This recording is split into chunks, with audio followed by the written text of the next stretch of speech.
इस देश की मिट्टी बाकी दुनिया से कुछ अलग है। यहां अगर औरंगजेब आता है तो शिवाजी भी उठ खड़े होते हैं। शिवाजी महाराज ने राष्ट्र रक्षा के लिए सशक्त सेना को प्राथमिकता दी। उस काल में भी उन्होंने एक सशक्त नौसेना का निर्माण किया। हेलो दोस्तों, आज हम छत्रपति शिवाजी महाराज के बारे में जानेंगे। उनका खबरों में आने का कारण कल उनकी जन्मतिथि थी। उनका जन्म 19 फरवरी 1630 में हुआ था। बहुत से लोग उनको हिंदू हृदय सम्राट कहते हैं तो कुछ लोग उन्हें मराठा गौरव कहते हैं, जबकि वे भारतीय गणराज्य के महानायक थे। शिवाजी महाराज के बारे में 10 इंटरेस्टिंग फैक्ट। पहला, शिवाजी का पूरा नाम शिवाजी राजे भोंसले था और आगे चल के वो छत्रपति शिवाजी महाराज के नाम से प्रसिद्ध हुए। दूसरा, शिवाजी महाराज अन्य धर्मों के लोगों को हिंदू धर्म अपनाने में सहायक रहते थे, पर वो इस काम के लिए किसी तरह का दबाव नहीं डालते थे। तीसरा, कई लोग मानते हैं शिवाजी का नाम भगवान शिव के नाम से लिया गया है, लेकिन यह नाम अन्य क्षेत्रीय देवता शिवई के नाम से लिया गया है।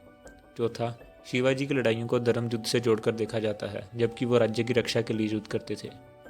पाँचवां, जब शिवाजी महाराज महज 15 साल के थे तभी उन्होंने बीजापुर के सेनापति को लालच देकर तोरना का किला अपने कब्जे में ले लिया था। छठा, शिवाजी महाराज का राज्याभिषेक सन 1674 में रायगढ़ में हुआ। यहीं पे उनको छत्रपति की उपाधि मिली। सातवां, संत रामदास शिवाजी के आध्यात्मिक गुरु भी थे, साथ ही वे संत तुकाराम से अत्यधिक प्रभावित थे। आठवां, शिवाजी बहुत दयालु थे। युद्ध में जो लोग सरेंडर कर देते थे आप उन्हें अपनी सेना में शामिल कर लेते थे। नौवां, शिवाजी औरतों पर किसी भी तरह के अत्याचार के सख्त खिलाफ थे, चाहे वो दुश्मनों की औरतें ही क्यों ना हो। 10वां, शिवाजी एक महान राजा एवं रणनीतिकार थे। उन्होंने गुरिल्ला वारफेयर यानी कि छापामार युद्ध की नई शैली विकसित की। शिवाजी के समय फोर्ट बिल्डिंग यानी कि किलों का निर्माण चरम पे था। इस स्लाइड में हम देखेंगे कि मराठास ने कैसे मुगल एम्पायर को पराजित किया। मुगल भारत में 1526 में आते हैं और उनका साम्राज्य धीरे धीरे बढ़ता जाता है। देखिए, जैसे जैसे वर्ष बढ़ रहे हैं मुगल साम्राज्य बढ़ता जा रहा है और जो 1700 तक शिखर पर पहुंच जाता है। 1707 में औरंगजेब की मृत्यु हो जाती है और फिर मराठा साम्राज्य मुगलों को पराजित कर देता है। 1760 में दक्षिण से उत्तर भारत तक मराठों का राज होता है।